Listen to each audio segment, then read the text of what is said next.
Magandang hapon po sa inyong lahat. First truth, hindi po magulo ang Senado. Ulitin ko po, hindi po magulo ang Senado, ginugulo po ang Senado. Iba po yung magulo, iba po yung ginugulo. So it has been confirmed, mismo pong yung Sergeant at Arms na inappoint ni Senator Soto, former Senate President, at mismong ang NBI Director ang nag-confirm na nung Lunes ay pinayagan yung NBI sa loob ng Senado para po arestuhin si Senator Bato.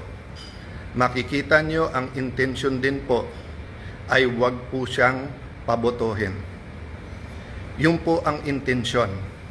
Kung ang intensyon lang po ay arestuhin siya, pwedeng mahinahon na umakyat sa session hall, magpaalam at saka iserve ang warrant.